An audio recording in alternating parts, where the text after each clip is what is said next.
നാളെ B J പിയിലേക്ക് വരാം, അതിനും സാധ്യത പാടില്ലല്ലോ. മുഖ്യമന്ത്രി ആയിരിക്കുന്ന ഈ സതീശൻ വരാൻ സാധ്യതയുണ്ടെന്നാണ് പറയുന്നത്. നമസ്കാരം. ബി.ജെ.പിയുടെ സംസ്ഥാന സെക്രട്ടറി രേണു സുരേഷ് ആണ് നമുക്കൊപ്പം ചേരുന്നത്. താങ്കൾ കഴിഞ്ഞ ദിവസം, അതായത് 31-ാം തീയതി ജൂലൈയിൽ ഇട്ടൊരു FB പോസ്റ്റാണ് എന്റെ കയ്യിലുള്ളത്. ആ പോസ്റ്റില് നിങ്ങൾ മുഖ്യമന്ത്രി VD സതീശനെ പിന്തുണയ്ക്കുകയാണ്. ആ പോസ്റ്റ് ഞാനൊന്ന് വായിക്കാം. PM ശ്രീ നടപ്പാക്കുമെന്ന് പറഞ്ഞ മുഖ്യമന്ത്രി VD സതീശന് അഭിനന്ദനങ്ങൾ. ഒപ്പം കേന്ദ്ര സർക്കാരിനെതിരെ സമരം ചെയ്ത CJPക്ക് ഐക്യദാർഢ്യം പ്രഖ്യാപിച്ച് DYFI നടത്തിയ പ്രതിഷേധത്തിനെതിരെ കേസെടുത്തതിനും അഭിനന്ദനങ്ങൾ. നരേന്ദ്രമോദി ഗവൺമെന്റ് നയങ്ങളെ കേരള ഗവൺമെന്റ് പിന്തുണയ്ക്കുന്നത് കണ്ടുപഠിക്കണം രാഹുൽ ഗാന്ധിയും മറ്റ് ഇന്ത്യ മുന്നണി സഖ്യവും എന്നാണ് താങ്കൾ കുറിച്ചത്.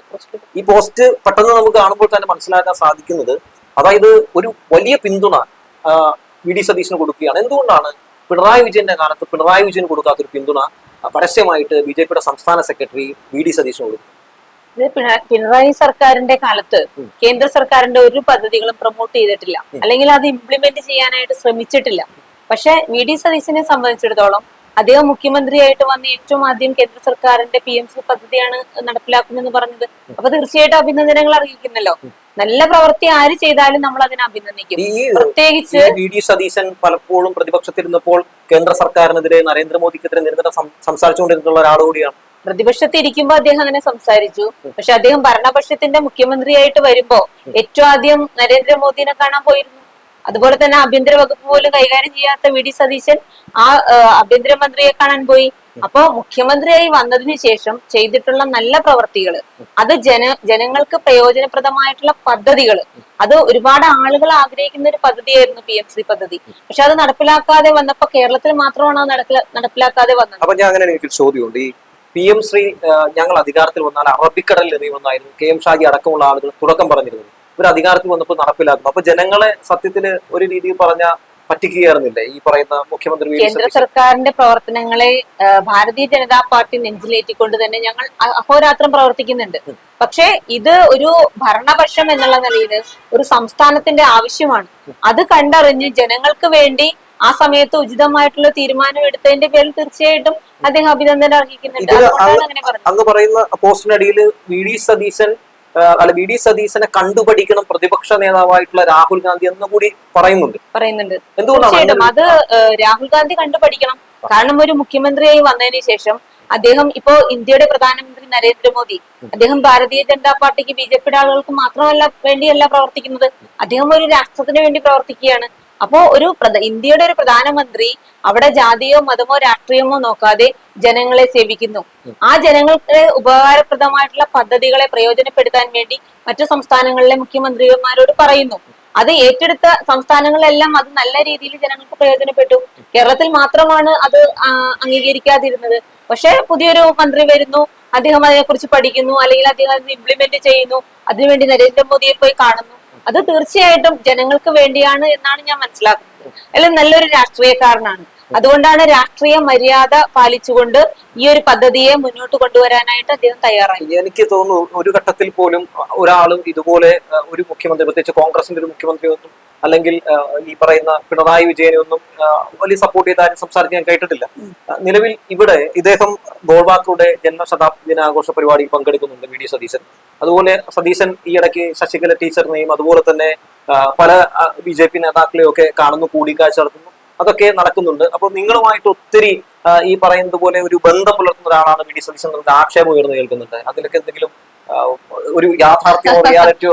തീർച്ചയായിട്ടും രാഹുലെ, നിങ്ങൾ കാണുന്നുണ്ടല്ലോ മറ്റു സംസ്ഥാനങ്ങളിലെല്ലാം ഇത്തരത്തിലുള്ള പദ്ധതികളുമായി ബന്ധപ്പെട്ടാണെങ്കിലും, അല്ലെങ്കിൽ അവിടെ നരേന്ദ്രമോദി സർക്കാരിന്റെ പ്രവർത്തനങ്ങളെ ഇഷ്ടപ്പെടുന്ന മറ്റു പാർട്ടിയിലെ ആളുകളുണ്ട്. അതെല്ലാം ജനങ്ങൾക്ക് വേണ്ടി പ്രവർത്തിക്കുമ്പോ അവർക്ക് ജനങ്ങളുടെ ഇടയിൽ കിട്ടുന്ന സ്വീകാര്യത അത് അവർ മനസ്സിലാക്കി കഴിഞ്ഞു. അപ്പൊ അവർക്ക് മനസ്സിലാവും നരേന്ദ്രമോദി സർക്കാരിനോട് കൂടി ചേർന്ന് നിന്നാൽ രാഷ്ട്രീയ ജീവിതത്തിൽ ജനങ്ങളെ സേവിക്കാനുള്ള അവരുടെ അധികാരത്തെ നല്ല രീതിയിൽ അവർക്ക് ഉപയോഗപ്പെടുത്താൻ പറ്റുമെന്ന്. തീർച്ചയായിട്ടും സതീശൻ ഒരുപക്ഷെ അങ്ങനെ ചിന്തിച്ചുകൂടായില്ല. നാളെ BJPയിലേക്ക് വരാം, അതിനും സാധ്യത തള്ളിക്കളയാൻ പാടില്ലല്ലോ. മുഖ്യമന്ത്രി ആയിരിക്കുന്ന ഈ സതീശൻ വരാൻ സാധ്യതയുണ്ടെന്നാണ് പറയുന്നത്. വരാലോ. ഇപ്പൊ പത്മജ വന്നല്ലോ. ആരായിരുന്നു? കോൺഗ്രസ് ലീഡറായിട്ടുള്ള കരുണാകരനായിരുന്നു. അതുപോലെ തന്നെ അനിൽ ആന്റണി വന്നു. അപ്പൊ ഇതെല്ലാം ഒരു നല്ല വീക്ഷണം, നല്ലൊരു കാഴ്ചപ്പാട് VD സതീശനും ഭാവിയിൽ വരുമെന്നൊരു പ്രതീക്ഷയുണ്ട്. തീർച്ചയായിട്ടും. അപ്പൊ എനിക്ക് തോന്നുന്നു അങ്ങ് പറയുന്ന കാര്യങ്ങളൊക്കെ കേട്ടിട്ട് വി ഡി സതീശന് ഈ പറയുന്ന നരേന്ദ്രമോദിയോട് ഒരു അതിയായ ഭക്തി ഉണ്ട് എന്നാണോ വിശ്വസിക്കുന്നത്? ഭക്തി എന്ന് പറഞ്ഞാൽ ഇപ്പൊ രാജ്യത്തിന്റെ പ്രധാനമന്ത്രി അദ്ദേഹം ചെയ്യുന്ന പ്രവൃത്തിയാണ്. ആ വ്യക്തി എന്നുള്ളതിലുപരി അദ്ദേഹം ജനങ്ങൾക്ക് വേണ്ടി കൊടുക്കുന്ന ഓരോ പ്രവർത്തനങ്ങളും അത് ജനങ്ങളെ മനസ്സുകളെ കീഴടക്കിക്കൊണ്ടിരിക്കുകയാണ്. അത് ഒരു പക്ഷെ ഒരു നേതാവ് എന്ന നിലയിൽ അല്ലെങ്കിൽ ഒരു മന്ത്രി എന്ന നിലയിൽ അദ്ദേഹത്തിന് ഉൾക്കൊള്ളാവുന്നതായിരിക്കും. രാഹുൽ ഗാന്ധിയുടെ നിലപാടല്ല ഈ സതീശന്റെ നിലപാടെന്ന് പറയുന്നത് കേന്ദ്ര സർക്കാരിന് അനുകൂലമായ നിലപാടാണെന്നാണോ അങ്ങ് വിശ്വസിക്കുന്നത്? ഞാനൊരു കാര്യം കൂടി കൂട്ടിച്ചേർക്കുകയാണ്. ഈ സത്യപ്രതിജ്ഞാ ചടങ്ങിലും അതുപോലെ തന്നെ അതിനുശേഷം നടന്ന ബഡ്ജറ്റ് അവതരണത്തിലും ഒക്കെ വി ഡി സതീശൻ മാധ്യമങ്ങളോടക്കം പറഞ്ഞത് കേന്ദ്ര സർക്കാരുമായി ഞാൻ മല്ലിടാനില്ല, അതുപോലെ തന്നെ ഗവർണറുമായി മല്ലിടാനില്ല എന്നൊക്കെയാണ് പറഞ്ഞത്. തുടക്കം മുതൽ തന്നെ കേന്ദ്രത്തിന് അനുകൂലമായ നിലപാടാണ് സ്വീകരിച്ചു വന്നത്. എന്തുകൊണ്ടാണ് അങ്ങനെ ഒരു നിലപാട് സ്വീകരിക്കുന്നതെന്നാണ് താങ്കൾ കരുതുന്നത്?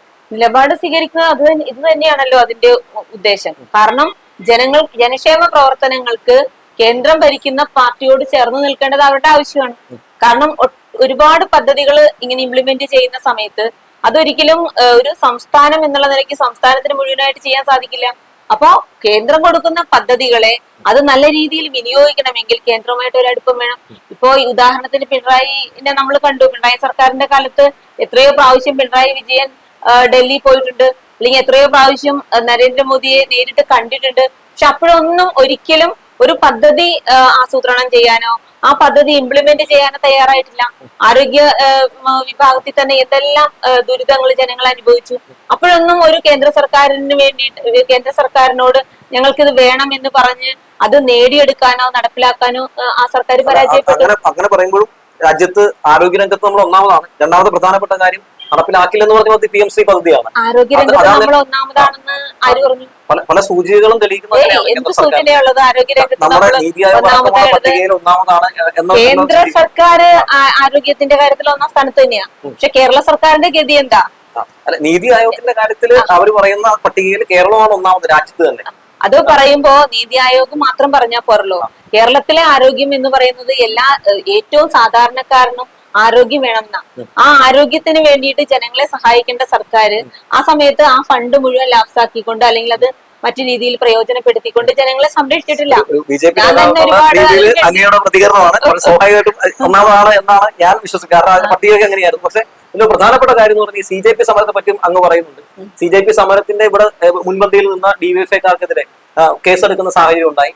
ആ കേസെടുക്കുമ്പോഴും താങ്കൾ പറയുന്നത് DYFIക്കെതിരെ കേസെടുത്തത് നന്നായി എന്നാണ് പറയുന്നത്. പറയാൻ കാരണമുണ്ട് രാഹുലെ. അത് നമ്മള് വി ഡി സതീശൻ ആ സമരത്തിൽ ചെന്നിട്ടില്ല. നമുക്കത് കാണാം. അദ്ദേഹം അവിടെ ആ സമരത്തിന് വേണ്ടി സപ്പോർട്ട് ചെയ്യുന്നതായിട്ട് ആ പരിപാടി CJP സമരത്തിൽ പോയി അഭിജിത് ദീപ്കയുടെ അടുത്തൊക്കെ പോയി ഒരു ഐക്യദാർഢ്യം പ്രഖ്യാപനം ഉണ്ടായിട്ടില്ല. തീർച്ചയാണ് സത്യം. പക്ഷെ ആ വിഷയവുമായിട്ട് ബന്ധപ്പെട്ട് നമുക്ക് പരിശോധിക്കുമ്പോൾ അറിയാൻ പറ്റും ഈ പരീക്ഷാ പേപ്പർ ചോരല് എല്ലാ സംസ്ഥാനങ്ങളിലും നടന്നിട്ടുണ്ട്. മറ്റു സംസ്ഥാനങ്ങളിലൊക്കെ നടന്നിട്ടുണ്ട് പല സമയങ്ങളിൽ. 2013 മുതൽ അതിനുള്ള ലിസ്റ്റ് തന്നെ കേന്ദ്രം തയ്യാറാക്കിയിട്ടുണ്ട്. അപ്പൊ അതിലൊക്കെ അന്നൊരിക്കലും ഇല്ലാത്ത രീതിയിൽ ഇതിനെ പ്രതികരിക്കുക. അപ്പൊ അതിനകത്തൊരു രാഷ്ട്രീയ താല്പര്യമുണ്ട്. അപ്പൊ അത് മനസ്സിലാക്കിക്കൊണ്ടാവണം ഒരുപക്ഷെ അത് വി ഡി സതീശൻ അതിനെക്കുറിച്ച് ഒരു കമന്റോ അല്ലെങ്കിൽ ഒരു സ്റ്റേറ്റ്മെന്റോ പറഞ്ഞതായിട്ട് എന്റെ അറിവിലില്ല. ഒരു മുഖ്യമന്ത്രി എന്നുള്ള നിലയ്ക്ക് അദ്ദേഹത്തിന് നിലപാടുണ്ടാവണമല്ലോ. പറഞ്ഞിരുന്നു. അപ്പൊ ആ നിലപാട് വ്യക്തമാക്കാൻ അദ്ദേഹം തയ്യാറായിട്ടില്ല അല്ലെങ്കിൽ പറഞ്ഞിട്ടില്ല.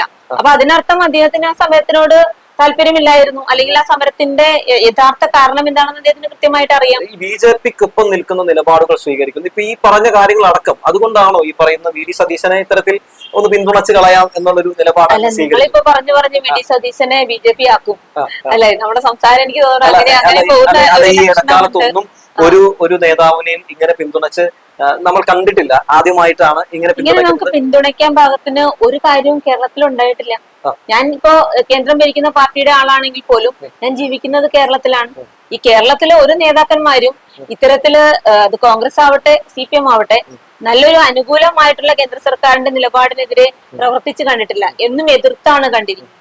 ആ ഒരു അവസരത്തിലാണ് ഇത്രയും ആളുകൾ ഇപ്പോ ഏറ്റവും നല്ലൊരു പദ്ധതിയായിരുന്നു കിസാൻ സമ്മാൻ യോജന.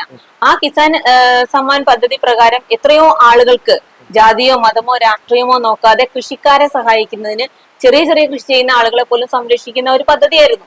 അതിനെ പോലും ഒന്ന് പ്രൊമോട്ട് ചെയ്യാനോ അല്ലെങ്കിൽ അത് ഇത്രയും ആളുകൾക്ക് നമ്മൾ ലിസ്റ്റ് എടുത്ത് അറിയാൻ പറ്റും എത്ര ആളുകൾ അത് കിട്ടിയിട്ടുണ്ട് എന്നുള്ളത്. അപ്പൊ അതിനൊന്നും തയ്യാറാവാതിരുന്ന ഒരു സർക്കാർ ഇത് കിസാൻ സമ്മാൻ പദ്ധതി ആളുകളോട് ചേരാൻ പറയുന്ന സമയത്ത് ഞാൻ കേട്ടത് ഇത് മോദി നമ്മുടെ സ്ഥലമൊക്കെ കൊണ്ടുപോകും, കരടച്ച രസീതൊക്കെ വെക്കണമല്ലോ എന്നാണ്. അപ്പൊ അങ്ങനെ നെഗറ്റീവ് പറഞ്ഞ് ആളുകളിലേക്ക് നെഗറ്റീവ് കൊടുക്കുന്ന ഒരു സർക്കാരിനെയാണ് കഴിഞ്ഞ 10 വർഷക്കാലം നമ്മൾ കണ്ടുകൊണ്ടിരുന്നത്. അതിൽ നിന്നും മാറ്റം വന്ന് കഴിഞ്ഞ പ്രാവശ്യം നടപ്പിലാക്കേണ്ട ഈ പദ്ധതി ഈ പ്രാവശ്യം നടപ്പിലാക്കാമെന്ന് ഒരാൾ പറയുമ്പോൾ സ്വാഭാവികമായിട്ടും അതിനെ സപ്പോർട്ട് ചെയ്യും, അതിനെ നമ്മൾ അഭിനന്ദിക്കും. കാരണം ഇത് ജനങ്ങളുടെ വിഷയമാണ്. 3 BJP MLA-മാരെ വെച്ച് കേരളം ഭരിക്കുന്നു BJP എന്ന രീതിയിലുള്ള പല കമന്റുകളൊക്കെ കേൾക്കുന്നുണ്ട്. അതിൽ നിങ്ങൾക്ക് അതിയായ സന്തോഷം ഉണ്ടാവുകയുള്ളൂ എന്ന് എനിക്കറിയാം. സ്വാഭാവികമായിട്ടും അങ്ങനെ പറയുന്നത് കേൾക്കുമ്പോൾ നിങ്ങൾക്ക് അതൊരു വലിയ സന്തോഷം തന്നെയാണ്.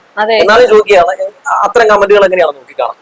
3 MLA-മാര് അതിന്റെ അകത്ത് ഉള്ളത് കൊണ്ടാണ് ഇപ്പോ ആളുകളിലേക്ക് എന്തെങ്കിലുമൊക്കെ ലഭ്യമാവാനായിട്ട് സാധിക്കുന്നത്. കാരണം കേന്ദ്ര സർക്കാരിന്റെ എന്ത് പദ്ധതി വന്നാലും അവിടെ BJP-യുടെ ഒരു MLA ഇല്ലാത്ത സമയമാണെങ്കിൽ കഴിഞ്ഞ കാലങ്ങളിൽ നമ്മൾ കണ്ടതാണ്. ഇവരതിനെ അങ്ങോട്ടും ഇങ്ങോട്ടും പറഞ്ഞു വെക്കുകയല്ല കഴിഞ്ഞ അത് ഇംപ്ലിമെന്റ് ചെയ്യാറില്ല. പക്ഷെ ഇപ്പൊ കേന്ദ്ര സർക്കാരിന്റെ ഒരു പദ്ധതി വന്നാൽ ഇത് നമ്മുടെ പദ്ധതിയാണ്, ഇത് ജനങ്ങൾക്ക് കൊടുക്കണമെന്ന് എഴുന്നേറ്റ് നിന്ന് പറയാൻ ആർജവമുള്ള മന്ത്രിസ്ഥാനത്തിരുന്നിട്ടുള്ള ഒരു കാര്യം ചോദിച്ചോട്ടെ, ഈ PMC അടക്കമുള്ള കാര്യങ്ങൾ നടപ്പിലാക്കാൻ അല്ലെങ്കിൽ അതിൽ ഒപ്പുവെക്കാൻ കാരണമായത് ഈ 3 MLA സഭയിൽ ഉള്ളത് കൊണ്ടാണെന്നാണോ എന്ന് പറയുന്നത്? അതൊരു കാരണം തന്നെയല്ലേ. കാരണം അവർക്ക് ഇനി അത് കൊടുത്തില്ലെങ്കിൽ ഇവര് പറയൂലോ, കൊടുത്തില്ലെങ്കിൽ ഇവർക്ക് പുറത്തിറങ്ങി കഴിഞ്ഞാൽ പറയാലോ നമുക്ക് എന്തിനാ നമുക്ക് MLA-മാരുള്ളത്. നമ്മുടെ ആളുകൾക്ക് അവർക്ക് കിട്ടേണ്ട കാര്യങ്ങൾ കേന്ദ്ര സർക്കാർ കൊടുക്കുമ്പോൾ അത് കൃത്യമായിട്ട് നിയമസഭയിൽ അവതരിപ്പിക്കുക അവരുടെ ഉത്തരവാദിത്വം തന്നെയാണ്. അവരത് ഭംഗിയായിട്ട് ചെയ്യുന്നുമുണ്ട്. പിന്നെ 2 പേരും മന്ത്രിമാരായിട്ട് ഇരുന്നിട്ടുള്ള ആളുകളാണ് കേന്ദ്രത്തില്. അപ്പൊ അതുകൊണ്ട് തന്നെ കൂടുതൽ ആളുകളുമായിട്ട് ആളുകൾക്ക് അനുയോജ്യമായിട്ടുള്ള പദ്ധതികൾ തയ്യാറാക്കാനും അത് എങ്ങനെ ഇംപ്ലിമെന്റ് ചെയ്യണമെന്നൊക്കെ അറിയാവുന്ന ആൾക്കാർ തന്നെയാണ് 3 പേര്. ഈ 3 പേരെ വെച്ചുകൊണ്ട് ഞങ്ങൾ അടുത്ത പ്രാവശ്യം കേരളം പിടിക്കും. ഈ പൊതുവെ ഈ എറണാകുളം ജില്ല എന്ന് പറയുന്നത് മുഖ്യമന്ത്രിയുടെ കൂടി ജില്ലയാണ്. ഈ ഒരു അങ്ങ് താമസിക്കുന്ന ഈ മണ്ഡലത്തിൽ തന്നെയാണ് നിലവില് BJP-യും അതുപോലെ തന്നെ ഈ പറയുന്ന കോൺഗ്രസും തമ്മിൽ ഭരിക്കുന്ന ഒരു പഞ്ചായത്തുള്ള വടവുകൂട് പുത്തൻകുരിശ് പഞ്ചായത്ത്. അങ്ങ് ഇവിടെ മത്സരിച്ച ഒരു നിയമസഭാ സ്ഥാനാർത്ഥി കൂടിയാണ്. അപ്പൊ പൊതുവെ ഇത്തരം കാര്യങ്ങളൊക്കെ വലിയ വിവാദങ്ങൾ വരുന്നു. എന്തുകൊണ്ടാണ് BJP-യും കോൺഗ്രസും ഒരുമിച്ച് ഒരു പഞ്ചായത്ത് ഭരിക്കുന്നത്? ഇതൊരു സംഘപരിവാർ BJP കൂട്ടുകെട്ടല്ലേ എന്ന രീതിയിൽ വിമർശനങ്ങൾ വരുമ്പോഴും നിങ്ങൾ ആ ഒരു കൂട്ടുകെട്ട് പിരിയാൻ തയ്യാറാകുന്നില്ല. അതിനിടയിലാണ് ഇത്തരത്തിലുള്ള പ്രതികരണങ്ങളൊക്കെ വരുന്നത്. അപ്പൊ പൊതുവെ സ്വാഭാവികമായിട്ടും ആളുകൾ ചിന്തിക്കുകയാണ്, ഈ BJP-യും കോൺഗ്രസും തമ്മിൽ ഒരു ബന്ധമില്ലെന്ന് ചിന്തിച്ചാൽ തെറ്റു പറയാൻ പറ്റുമോ? ഇതിപ്പോ ഇലക്ഷന്റെ സമയത്തും എല്ലാ ആളുകളും ഇങ്ങനെ പലതും പറയുന്നുണ്ടല്ലോ. പക്ഷെ യഥാർത്ഥത്തിൽ എന്താണ് സംഭവിച്ചിട്ടുള്ളത്? ഇന്ത്യ സഖ്യമായിട്ട് തുടരുക തന്നെ ചെയ്യുന്നുണ്ട്. പക്ഷെ അതിൽ അവർ ചെയ്യുന്ന പ്രവർത്തനങ്ങളെ, നല്ല പ്രവർത്തനങ്ങളെ നമ്മൾ ഏറ്റെടുക്കുന്നു, അല്ലെങ്കിൽ അവർ നല്ല പ്രവർത്തനങ്ങളെ നമ്മൾ അഭിനന്ദിക്കുന്നു. അത്രയും കരുതിയാൽ മതി.